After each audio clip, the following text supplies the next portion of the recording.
Hey everyone, buckle up, because today we are diving straight into the world of Blade Runner. And not just the movie magic we see on screen. Oh no, We're talking about the journey this story took. from page to screen. Exactly, a real behind-the-scenes look. And let me tell you, we've got the good stuff. We do. Interviews, articles, it's like we raided the LAPD evidence locker ourselves. A treasure trove of Blade Runner secrets. Speaking of which, where do we even begin with this one? Well, we've got to start with the man himself. Ridley Scott. Ridley Scott, fresh off of Alien, you'd think another sci-fi epic is right up his alley. Right.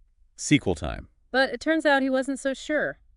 Really? Why not? I mean, Alien was huge. Huge is right, but also dark, intense. Yeah, that's fair. Sometimes you need a break from the heavy stuff. Exactly, and word is he was looking for something a little different. So what changed? What tipped the scales back to sci-fi? Well, life happened, and sadly, tragedy. Oh. During those early stages of Blade Runner, Scott's brother Frank passed away. Oh, that's awful. I can't imagine.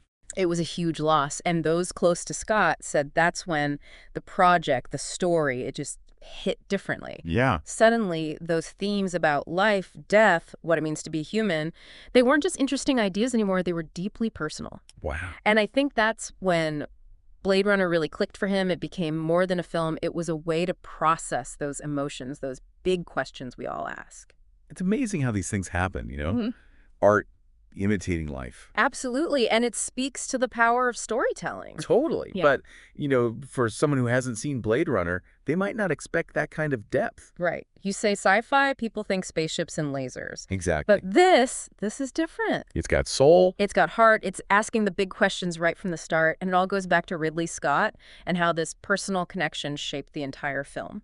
So we've got Ridley Scott, heartbroken but inspired, ready to tackle this story. And it wasn't going to be easy not with this source material. You're talking about Philip K. Dick's book, right? Do Androids Dream of Electric Sheep? A classic, but let's just say Dick wasn't exactly Hollywood's biggest fan. Oh, I bet. He always seemed a little suspicious of the whole system. He'd seen some early attempts to adapt his work, and let's just say they weren't great. So how'd they get him on board for Blade Runner? Honestly, they didn't, at least not fully. Right. Sadly, he passed away before the film was finished. Oh, wow. So he never even saw the final cut. No, but the screenwriter, Hampton Fancher, he really got what Dick was going for. But to adapt something like that, to distill it down to its essence, that must have been tough. It was a balancing act, trying to stay true to the spirit of the book while also crafting a script that would work on screen. And did Scott agree with that approach? I mean, were they on the same page creatively? They definitely saw the potential in the story, but they also had their own ideas, their own interpretations. Oh, I like where this is going. A little creative tension. That's always good for art. Oh, there was plenty of that. You had Scott still grappling with loss, drawn to the darker, more philosophical aspects of the story. Right. And Fancher, he was really interested in the environmental themes, the decay of the planet, which is even more relevant now than it was back then. Absolutely. So how did they translate all of that, those big ideas, those personal touches, into an actual film? That's where Scott's genius as a visual storyteller really comes in. Oh, yeah. He's known for that. He took inspiration from everywhere, film noir, Edward Hopper paintings, even those gritty sci-fi comics from Metal Hurlant magazine, if you know it. Vaguely, but I get the idea. A real mishmash of influences. Exactly. He wanted to create a world that felt both familiar and completely alien, and he nailed it. He did. Even today, that look, that rain-soaked, neon-drenched Los Angeles, it's iconic. And you can't forget Sid Mead, the production designer. He brought those incredible visuals to life, especially the flying cars, the spinners. Oh, man, the spinners. Talk about iconic design. So we've got the look, the themes, but what about the heart of Blade Runner? The replicants? Ah, the replicants. More human than human. Right. But are they really? Yeah. That's the question the whole film hinges on. Exactly. And the Voight-Kemp test, that eerie test they use to detect replicants, it gets right to the heart of what makes us human in the first place. It's such a fascinating concept and so unsettling to watch, especially those close-ups on the eyes. It's like they're looking into your soul, trying to figure out if you're genuine or not. And then there's that final scene with Roy Batty and the Tears in Rain monologue. Chills every time. That speech just gets you right here. Every time, it makes you question everything. Who are the real monsters, you know? Exactly. And the best part is, the film doesn't give us any easy answers. Especially when it comes to Deckard himself. Right. Is he human? Is he a replicant? The debate rages on. I mean, there are those clues, right? Like the unicorn and then Gaff at the end. leaving that little origami unicorn for Deckard. Oh, it's so deliberate, right? It makes you wonder if Deckard's memories, are they real? Or are they just implants, like the replicants he's chasing? It's brilliant. It really is, because there's no right answer, and I think that's what makes Blade Runner so special. It's almost like the test itself, the Voight camp.